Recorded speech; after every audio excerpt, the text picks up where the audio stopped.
Hello buddy, today we're going to be looking at this very nice old Halco slash ProLume 70 watt high pressure sodium bulb. Now this bulb here is pretty old. As you can see by the looks of the arc tube, it's pretty black. But anyways, this particular bulb here I acquired from a very kind gentleman off an apartment complex, which I do not want to say the name of due to privacy and security reasons. But anyways, they were taking down some old HID floodlights and replacing them with crappy LED floodlights, which I do not like.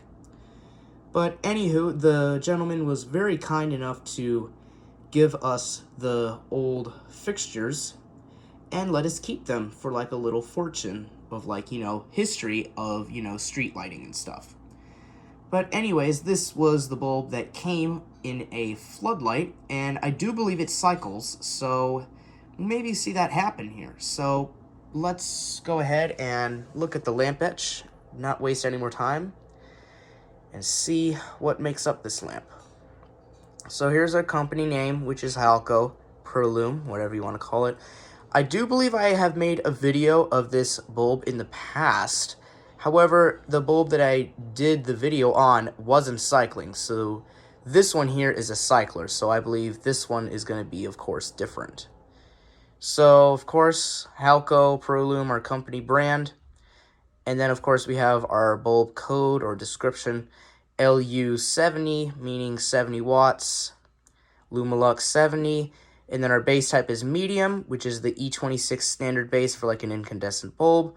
And, of course, this is also an eco bulb, as you can tell by the eco label on the lamp etch. And, of course, our mercury symbol right beside it, meaning that this lamp contains mercury. And then, of course, it tells us where this bulb is mainly used for industrial and commercial service use only. I mainly like to use it for house use to light up my room, since mainly HID lamps tend to be very bright compared to standard lamps and stuff like that. So, and then, of course, our ANSI code, which is S62, that's our ballast.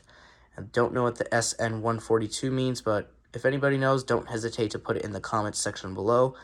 And, of course, our production of where it was made in China. So that's our lamp etch. So let's look at the construction real quick. Of course, we have our aluminum base with a glass insulator. These are pretty typical. I've seen a lot of aluminum bases with glass insulators. But this bulb here looks pretty new, but however, it's been in a floodlight for like several years, and now it's deciding it's wanting to give up. But it's not giving up just yet. It still has some life in it. So there's our base, and our silver getter inside of the bulb itself.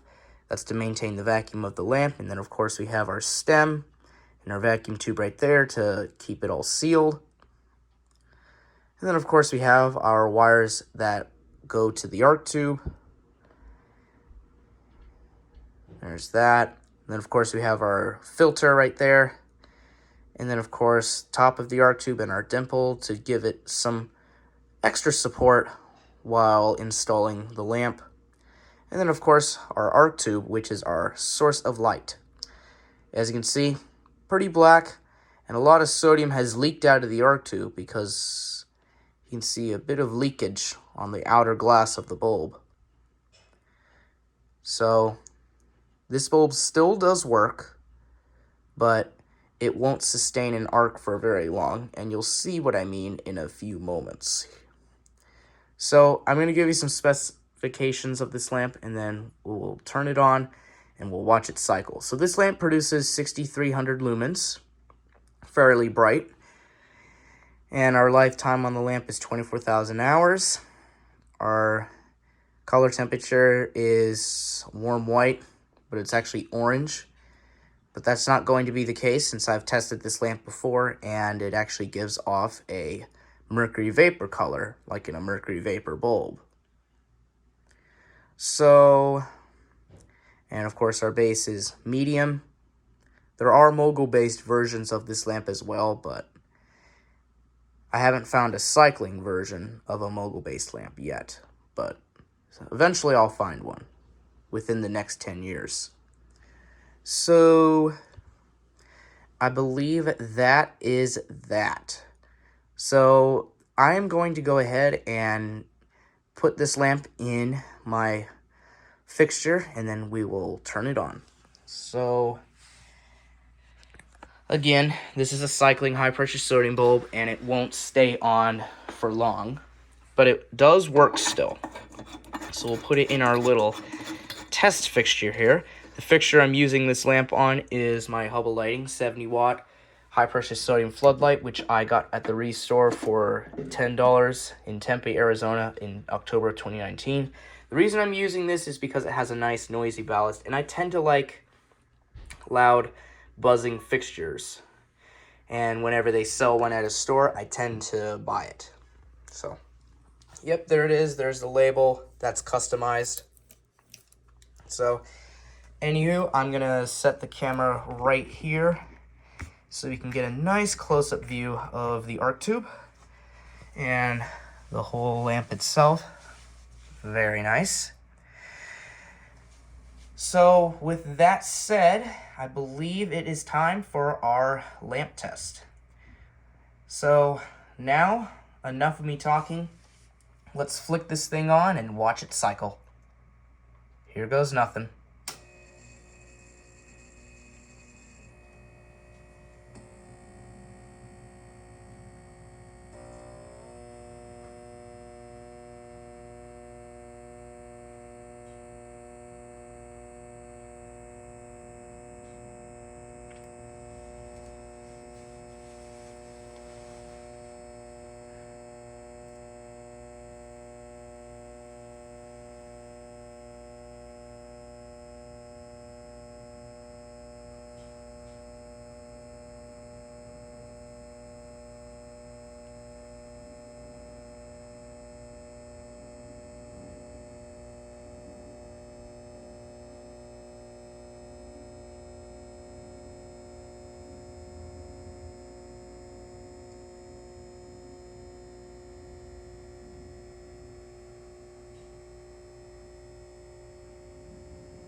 There it goes.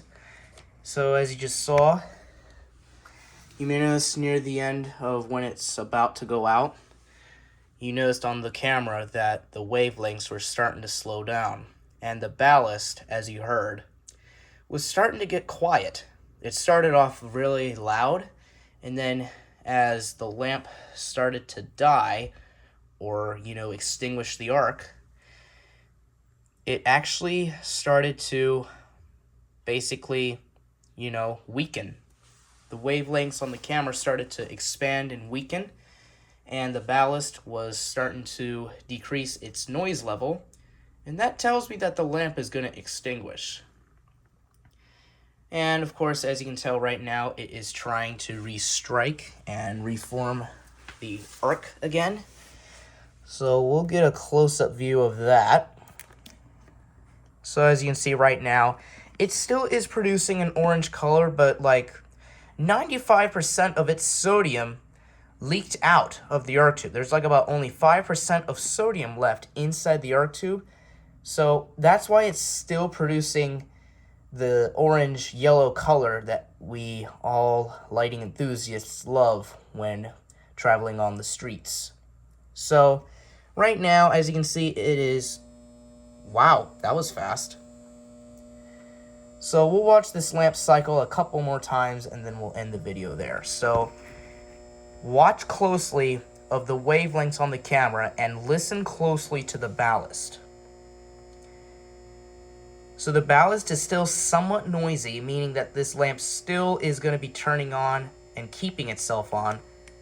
But now the ballast is starting to weaken, and the wavelengths, you may notice, will slow down to a stop, and then the lamp will extinguish itself. So this time we're going to watch the arc tube restrike again, but close up, and then we'll end the video there.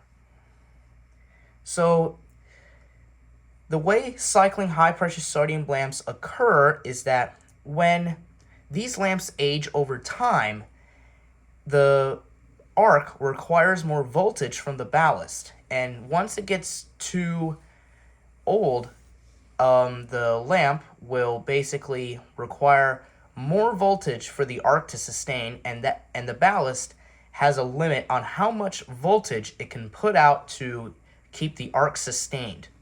Once it reaches a limit, that's when the lamp extinguishes, and then that's when it turns off and on its own. So that is how cycling high-pressure sodium lamps work. So you can hear the igniter buzzing, trying to get that arc to reform. And just in a moment, the arc should restrike.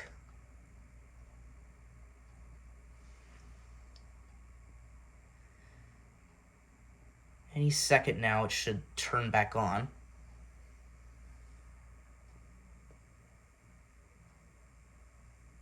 We'll wait for that.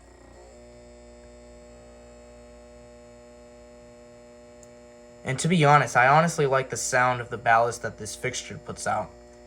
It's really nice. So this will be the last time we will watch the lamp go out. And then I'll put it back in its original fixture from when I acquired it. So then again, you'll hear the ballast decrease its noise level, and you'll also see the wavelengths on the camera decrease and expand. And of course, there it goes, as I was talking over it. So anyways, I really hope you enjoyed this video of this really nice old Halco / ProLume 70 watt cycling high pressure sodium bulb. If you have any questions, don't hesitate to put them in the comments section below of this video. With that being said, please be sure to like, comment, rate, and subscribe, and thank you all very much for watching.